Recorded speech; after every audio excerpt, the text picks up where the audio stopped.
حضرات، آج میں آپ کے سامنے جو خط لے کے آیا ہوں رسول اللہ صلی اللہ علیہ وآلہ وسلم کا، وہ مصر کے فرمانروا شاہ مصر مقوقس کے نام تھا۔ حضرت حاتب بن ابی بلتعہ رضی اللہ تعالیٰ عنہ بڑے پائے کے صحابی ہیں، بڑے پائے کے خطیب ہیں۔ ان کو میرے نبی نے اپنی چٹھی مبارک دی، خط مبارک دیا کہ یہ مصر کے شاہ کو پہنچایا جائے۔ چنانچہ آپ طویل سفر طے کر کے مصر پہنچے اور بادشاہ تک آپ نے کسی نہ کسی طریقہ سے رسائی حاصل کی، اور شاہ مقوقس جو شاہ مصر تھا اس کو آپ نے وہ خط نبی کریم علیہ السلام کا پڑھ کر سنایا۔ تمام خطوط کی عبارت تقریباً ملتی جلتی ہے، بس نام کا فرق ہے۔ یہ خط بھی میرے کریم نبی علیہ السلام نے بسم اللہ شریف سے اس کا آغاز فرمایا۔ سبحان اللہ۔ کریم رؤوف الرحیم نبی علیہ السلام نے فرمایا، من محمد عبد اللہ ورسولی الى مقوقس عظیم القبط سلام علی من اتبع الہدی۔ نبی کریم علیہ السلام نے خط مبارک بسم اللہ سے شروع فرمایا اور پھر لکھا محمد بن عبداللہ جو اللہ کے رسول ہیں، اس کے بندے ہیں، ان کی طرف سے شاہ مصر مقوقس کے نام، اور آگے فرمایا سلام اس پر ہو جو میری دعوت کو قبول کرے، جو ہدایت کو اختیار کرے، اتباع کرے، اس پر سلام ہو۔ ہر ایک کو محمد بھی سلام نہیں کرتا، لیکن جس جو ہدایت کی پیروی کرے، دیکھو کتنے بخت والا ہے، اسے خدا کا بھی سلام، اسے مصطفیٰ کا بھی سلام۔ میرے کریم نبی علیہ السلام نے فرمایا اما بعد فإنی ادعوک بدعایت الاسلام اسلم تسلم۔ میرے کریم نبی علیہ السلام نے فرمایا یعطیک اللہ اجرک مرتین فإن تولیت۔ میرے کریم نبی علیہ السلام نے فرمایا اے مقوقس، میں تجھے اسلام کی دعوت پیش کرتا ہوں، اللہ کی دعوت، اللہ کی راہ کی طرف تجھے بلاتا ہوں، اسلام قبول کر، اور جب تو اسلام قبول کرے گا میں محمد گارنٹی دیتا ہوں تو یہاں بھی سلامت رہے گا، وہاں بھی سلامت رہے گا۔ میرے کریم نبی علیہ السلام نے سلامتی کی ضمانت عطا فرمائی۔ پھر میرے آقا نے فرمایا اسلام تو قبول کرے گا، اجر ایک مرتبہ نہیں مرتين، فرمایا میرا اللہ تجھے ڈبل اجر عطا فرمائے گا۔ اسلام قبول کر، حضور نے ترغیب دی، دعوت دی۔ یہ جو مقوقس تھا نا، یہ عیسائی بادشاہ تھا، عیسائی بادشاہ تھا، انجیل کا جاننے والا تھا۔ جب اس نے خط مبارک سنا تو اپنی ایک کنیز کو بلایا اور کہنے لگا کہ یہ محمد عربی کا خط ہے۔ تو ہاتھی دانت کی بنی ہوئی خوبصورت جو ڈبیا ہے نا، اس خط کو اس ڈبیا میں ڈال دو اور محفوظ کر کے ایسی جگہ رکھو جہاں اس کا ادب ہوتا رہے۔ سبحان اللہ، یہ محمد عربی کا خط ہے۔ اللہ اکبر۔ تو جو مکتوب کا اتنا احترام کرتا ہے وہ محبوب کا کتنا احترام کرتا ہے۔ اس خط کی نسبت چونکہ حضور سے ہوگی، کہا اسے تعویذ بنا کے رکھو، یہ ہماری حفاظت کا ضامن ہے۔ اس نے بڑا احترام کیا میرے نبی کے مکتوب نامے کا، حضور علیہ السلام کے خط مبارک کا۔ اور پھر حضرات گرامی قدر، مقوقس نے نبی پاک علیہ السلام کے خط کا جواب دیا۔ میں نے آپ کو بتایا کہ ان کی طرف جو میرے نبی نے قاصد بھیجے ان کا نام تھا حضرت حاتب، یہ بڑے پائے کے خطیب تھے. انہوں نے صرف مقوقس کے دربار میں خاتمی پڑھا، ایک خطبہ بھی دیا. سبحان اللہ. آپ کو پتہ ہے خطیب جب بات کرتا ہے کہ اس کا اپنا انداز ہوتا ہے. یہ حضور کے دربار کے خطیب تھے جنہوں نے نبی دے چنڈے ہوئے تھے.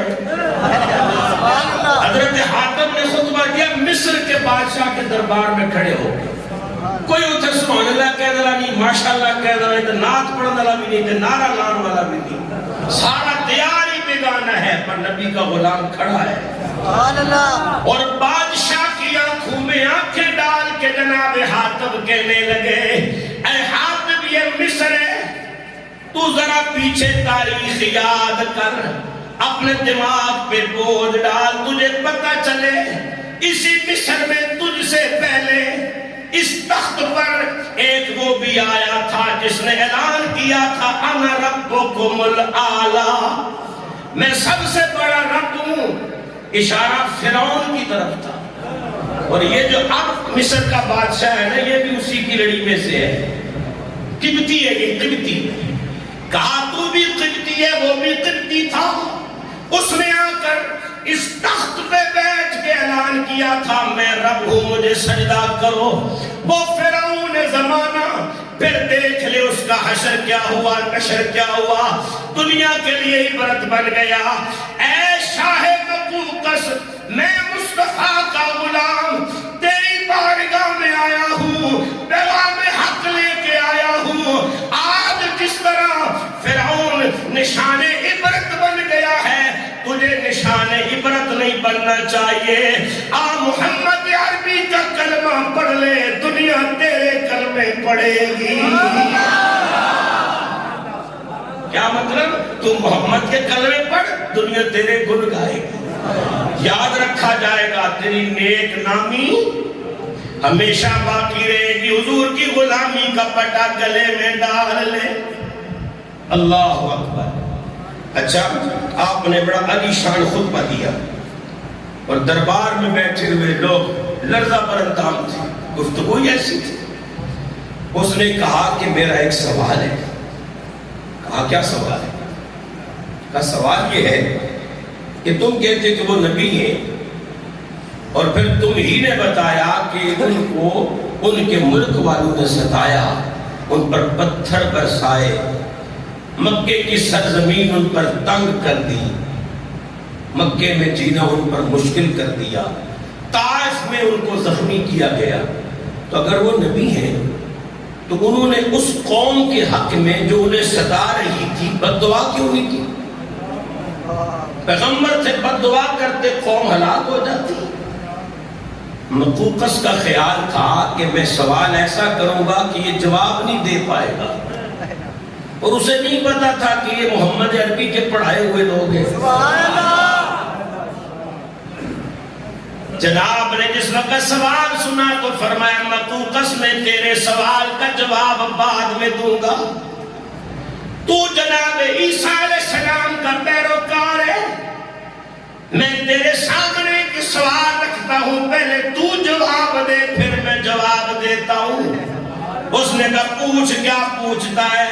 کہا جناب عیسیٰ علیہ السلام کے خلاف سازش ہوئی، یہودیوں نے جناب عیسیٰ علیہ السلام کو ستایا، جناب عیسیٰ علیہ السلام پر ظلم کیا، یہاں تک کہ انہیں سولی چڑھانے کا پروگرام بنا لیا. حضرت عیسیٰ علیہ السلام ایک سارا کل جانتے سن. پھر دس حضرت عیسیٰ علیہ السلام نے بد دعا کیوں نہیں فرمائی؟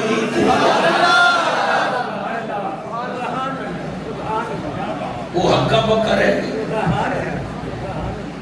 آپ نے جس وقت یہ سوال کیا بادشاہ خاموش. اب میں کیا کہوں؟ فرمایا تو تے چپ ہو گیا پر میں تیرے سوال کا جواب ضرور دوں گا. میرے نبی نے بد دعا اس لیے نہیں فرمائی تھی کہ میرے نبی کی شان یہ ہے. اللہ فرماتا ہے وَمَا أَرْسَلْنَاكَ إِلَّا رَحْمَةً لِلْعَالَمِينَ.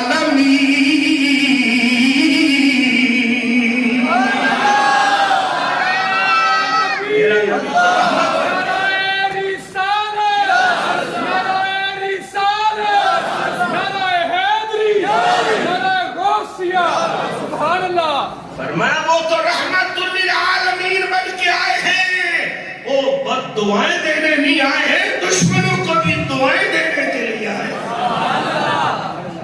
اس لیے میرے آقا نے ہلاکت کی دعا نہیں مانگی۔ اچھا، اس کے جواب میں جب بادشاہ لاجواب ہوا تو اس نے جملہ پتہ ہے کیا کہا؟ اس نے کہا سیانے نہ بھیجا ہوا بندہ بھی سیانا ہے۔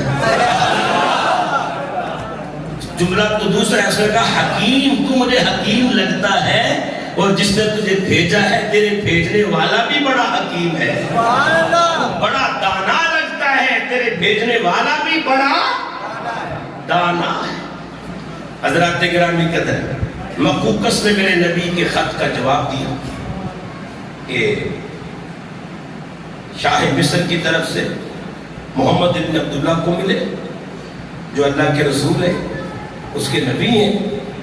میں نے آپ کی دعوت سمجھی ہے، سنی ہے، جو قاصد آپ نے بھیجا میں نے اس کا احترام کیا ہے، ادب کیا ہے۔ میں آپ کی خدمت میں 2 کنیزیں بھیج رہا ہوں جو کہ پورے مصر میں سب سے گراں قیمت کنیزیں ہیں، بڑیاں سونیاں بھی ہیں تے بڑیاں مہنگیاں بھی ہیں، بڑی قیمتی 2 کنیزیں بھیج رہا ہوں، اور پھر میں کچھ سونا بھیج رہا ہوں، اور میں کچھ آپ کی خدمت میں اور تحائف بھیج رہا ہوں، تو جبے وغیرہ بھی اس نے بھیجے، اور پھر اس نے کہا کہ میں ایک خچر بھی آپ کی سواری کے لیے بھیج رہا ہوں، قبول کیجئے۔ لیکن اپنے اسلام کا بیچ میں ذکر نہیں کیا۔ اس نے خط کا جواب لکھا، حاتب کے ہاتھ میں تھمایا، اور سائیڈ پہ حضرت حاتب کو لے کے گیا، کہنے لگا میں جانتا ہوں محمد عربی سچے ہیں، انجیل میں جس پیغمبر کا مجھے انتظار تھا یہ وہی ہے۔ یہ الگ بات ہے کہ میں سمجھتا تھا کہ وہ شاید ملک شام سے وہ نبی ہوگا، اور یہ عرب سے ہے، لیکن ہے وہی نبی جن کی ہم نے نشانیاں پڑھی ہیں۔ لیکن میں ایمان نہیں لا سکتا، اگر میں ایمان لاؤں گا تو میرا تخت و تاج چھن جائے گا جو مجھے پسند نہیں ہے۔ جب میرے نبی کو خبر ہوئی نا کہ اس نے یہ بات کی تو حضور نے فرمایا اس نے ادنا کو اعلیٰ پر ترجیح دی ہے۔ تخت و تاج کو چاہیے تھا اسلام پہ قربان کرتا، ایمان پہ قربان کرتا، اس نے ایسا نہیں کیا، اس نے ادنا کو اعلیٰ پر ترجیح دی ہے۔ تخت و تاج کو دین پر نہیں، دین کو تخت و تاج پر قربان کیا۔ حضور نے فرمایا جس تخت پہ اس نے میرا دین قربان کیا ہے یہ تخت بھی اس کے پاس رہنے والا نہیں ہے۔ اور پھر ایسے ہی ہوا، دنیا نے دیکھا کہ جناب عمر نے ٹھوکر ماری، اور جناب وہ مصر میرے نبی کے قدموں میں تھا، غلاموں کے قدموں۔ حضرات گرامی قدر، اس بادشاہ نے میرے حضور کی بارگاہ میں تحفے بھیجے، 2 کنیزیں بھیجی۔ ایک کنیز کا نام تھا ماریا، اور دوسری کنیز کا نام تھا سیرین۔ یہ جو سیرین تھی نا، یہ میرے نبی نے اپنے دربار کے شاعر، اپنے درباری نعت خان حضرت حسان بن ثابت کو عطا فرمایا، یہ کنیز ان کو دے دی۔ اور جو دوسری تھی نا حضرت ماریا، ان کا نصیب بھی دیکھیں، ان کا مقدر بھی دیکھیں، ان کو میرے نبی نے خود اپنے کاشانہ نبوت کی زینت بنا لیا۔ حضرت ماریا کے بطن اقدس سے میرے اللہ نے میرے کریم نبی علیہ السلام کو بیٹا عطا فرمایا، جن کا نام میرے نبی نے ابراہیم رکھا ہے۔ جد اعلیٰ حضرت ابراہیم کے نام پہ نام رکھا، حضرت ماریا قبطیہ کے بطن اقدس و اطیب و اطہر سے میرے اللہ نے یہ بیٹا عطا فرمایا۔ اور پھر وہ جو سواری میرے نبی کے لیے بھیجی اس نے، اللہ اکبر، وہ سفید رنگ کا خچر، اس کا نام میرے نبی نے یافور رکھا۔ کیا رکھا؟ یافور۔ میں اس کو حضرت یافور کہوں گا کہ میرے نبی کی سواری ہے۔ یافور نام رکھا، سفید رنگ کا خچر۔ ایک روایت میں اس کا نام دلدل بھی آیا، 2 ناموں سے یہ روایت ہے۔ میرے کریم نبی علیہ السلام نے اس سواری کا نام یافور رکھا۔ یا دلدل رکھا. یہ سواری میرے نبی کی سواری ہی نہیں تھی. پیدا کرنے والے رب کی قسم ہے، پہلے دن جب میرے نبی نے اس سواری پر سواری فرمائی، اپنا جسم نبوت اس کے ساتھ مس فرمایا، اس دن کے بعد یہ سواری بھی مزاج شناس مصطفیٰ بن گئی تھی. صرف سواری نہیں، پورے غلام کا کام کرتی تھی یہ سواری. جب کبھی کوئی غلام نہ ہوتا، بلال نہ ہوتے، سلمان نہ ہوتا، صہیب نہ ہوتے، میرے نبی فرماتے اے یافور جا میرے ابو بکر کو بلا کے لے.